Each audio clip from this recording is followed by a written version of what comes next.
So as of right now, from the beginning of 2020 until today, the Houston Texans are 2-14 when not playing the Jacksonville Jaguars.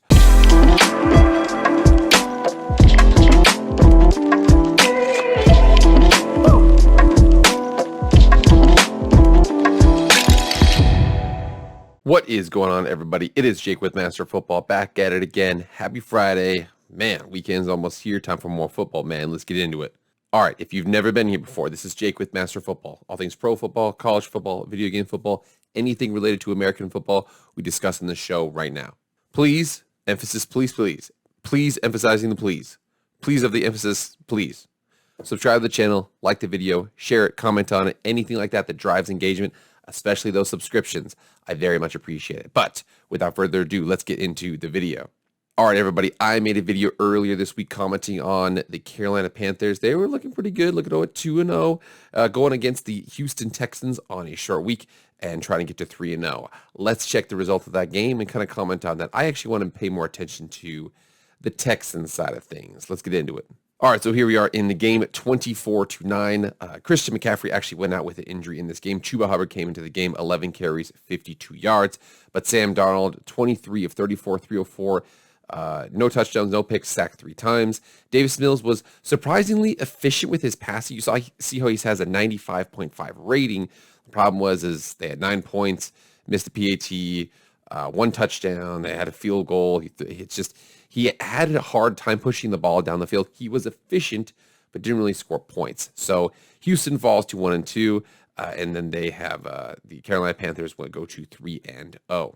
Before we get into the Texans, I want to go ahead and just talk about the Panthers here. So looking at the Panthers, so New York at home, New Orleans at home, and then at Houston. They've done pretty well in those games. It is going to change up a little bit for them down the stretch. So we see up next week at Dallas, not going to be an easy game. Philadelphia, who's an interesting team at home. Minnesota still can score some points. New York at New York is going to be tough just because it's at New York. Atlanta is Atlanta. Then starting in week 9, look at this stretch of games. They go New England at home, at Arizona, football team at home, at Miami. Not an easy 4-game stretch. Atlanta at home after a bye week, and then at Buffalo, especially in December. And then we have the Bucks, the Super Bowl champion Bucks at home, then at New Orleans, then at the Bucks. Now, New Orleans, it will have time to hopefully square away their offensive woes. I mean, week 2, the Panthers just completely shut them down. But those last 9 games, from week 9 to week 18, that is a rough stretch. I do think that they are going to come back. They're going to return to the mean. So if you go too high or too low, you eventually come back to the mean. I feel like they are going to come back to the mean. But they're still off to a 3-0 start. And, you cannot knock a 3-0 start. And this takes us back to the Houston Texans. So, unfortunately, the Houston Texans lost this game. They did beat Jacksonville in week 1. They lost to the Cleveland Browns in week 2, and then they came out to this game, and they were strong for a little bit, but then they ultimately lost. So the Houston Texans are one of the most interesting news stories out there. Just news stories, not even necessarily a sports story, but a news story. So we want to first talk about their playoff game at the end of 2019, and actually the game was played in 2020. We're going to talk about the 2020 season and the rather interesting situation going on with Shaun Watson for those who've been under a rock. Can you imagine right here, at one point in the second quarter, they were up 24-0 on the Kansas City Chiefs. The Kansas City Chiefs eventually scored 51 points from this point to the end of the game. So ultimately it did not matter. They beat the Houston Texans 51-31. And how would they go ahead and do the next season, you might ask? Well, they went 4-12. And they didn't win a game in September, and they didn't win a game in December or January. They won a game in October, and they killed it in November, man. They had 3 games in November. Okay, you see it November 8th, November 22nd, and 26th. Okay. They had 2 wins within 5 days. A win on Sunday the 22nd, and then Thursday the 26th. So solid there, but at the same time, I mean, so if you look here, I've got a couple notes here on these guys so far. So, I mean, obviously you saw the fact they lost to the Chiefs. They in the 2020 season, they were 4-12. The 2020 and the 2021 seasons combined so far, they are 5-14. And 3 of those wins were against the Jacksonville Jaguars. So as of right now, from the beginning of 2020 until today, the Houston Texans are 2-14 when not playing the Jacksonville Jaguars. They're 3-0 when they are, but they're 2-14 if they're not playing the Jacksonville Jaguars. That is not good. So this eventually has to bring us around to talk about Deshaun Watson. So for those of you who don't know, the Deshaun Watson situation is kind of weird. A lot of people are like, is he injured? Is he this? Is he that? Here's the situation. Deshaun Watson is currently getting his full salary right now. I know it sounds shocking, but he's getting his full salary. So he is actually technically considered an inactive. He has basically come out and said earlier this year that he said, I am not playing for the Houston Texans anymore. I'm not doing that. This franchise is a career killer. I'm not messing around. I'm not ruining my career to play at the franchise that doesn't even care about their athletes. He is an inactive. They hope he plays. He says he's not going to play. He's an inactive. Doesn't want to play for the Texans. They are paying him his full salary.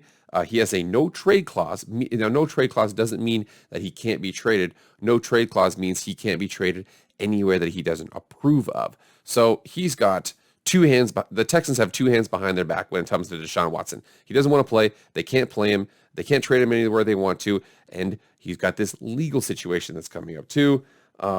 Basically, here's the deal. Anytime you hear kind of a trade rumor situation, we don't know if that's actually true or whether or not it's Deshaun Watson's camp trying to turn up the volume, turn up the temperature on his trade stock to be like, ooh, other people are talking about it. Nobody right now is actually thinking about trading for him until we find out the results of the investigation for assault that he's got. So this was reported last week, September 16th, 2021, by Dan Lyons at The Spun. And it basically says the Deshaun Watson resolution likely not coming soon. The article continues down here, and it basically says he's been inactive. He's been accused of sexual conduct by over 20 women. There's a criminal investigation into this. It basically states it is unlikely that before the 2021 season's trade deadline, this investigation is not going to wrap up. So we're not going to have an answer. He more than likely is going to stay on the Texans. He's going to be a Texan through 2021. So according to Perez, prosecutors have not yet presented the full case to the grand jury. He says that decision could come as soon as next month, though it depends on the status of the investigation. Again, this is AJ Perez here on Twitter. I encourage everybody who has a Twitter account to go follow him. So it says it looks more unlikely that Deshaun Watson criminal inquiry over allegations of sexual misconduct will be completed before the November 2nd NFL trade deadline, according to sources. These types of criminal investigations are in sprints. Investigators have a lot of people to interview, many stemming from the 22 lawsuits filed against Watson earlier this year. There's some hope that the grand jury will have its decision in October. So not only has the grand jury not seen/heard all or possibly any of the evidence, there are indications that the investigations are still gathering info. Prosecutors are often tied up with trials that can delay grand jury presentations. I've inquired whether that's the case here. At least 4 teams remain interested in trading for Deshaun Watson, with the Dolphins still being the front runner, something Charles Robinson reported previously. Don't expect the NFL to conclude its investigation before the grand jury decides. The NFL investigators don't get in the way of an ongoing criminal cases, and the outcome of the criminal investigation will weigh heavily on the NFL's decision on whether to punish Watson.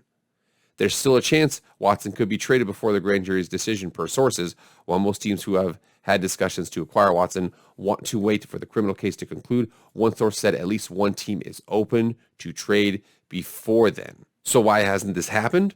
The Texans still want a major haul of picks in return. Watson has to approve the trade, and negotiations over pick protection, which would shield the team acquiring Watson by reducing the number and or rounds of picks if he's suspended.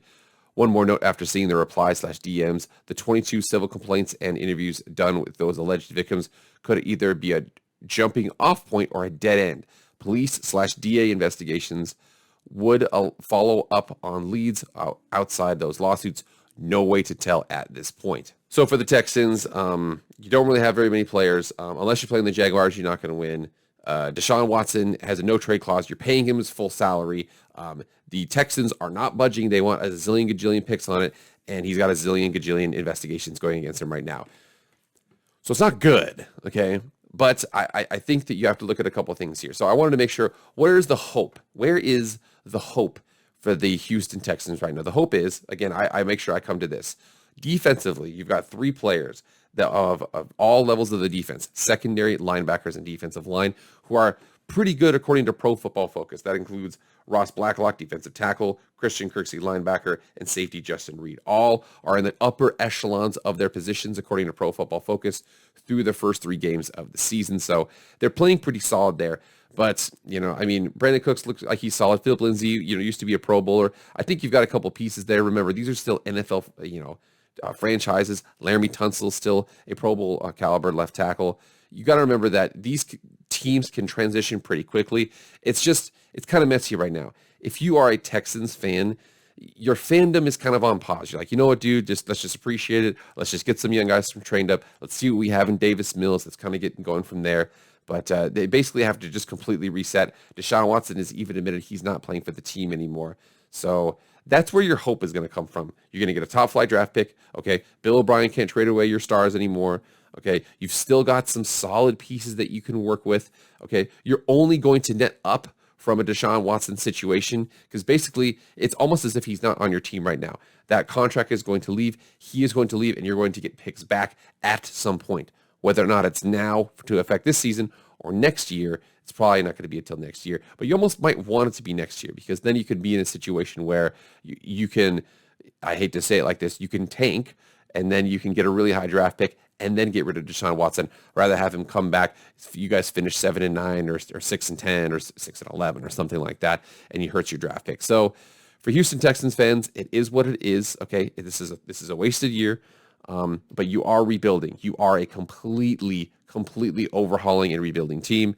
But you've got a couple things going in your favor. Okay, you've got a young division. Okay, the Jaguars are still the Jaguars. The Titans look like they are kind of going through a transition on offense.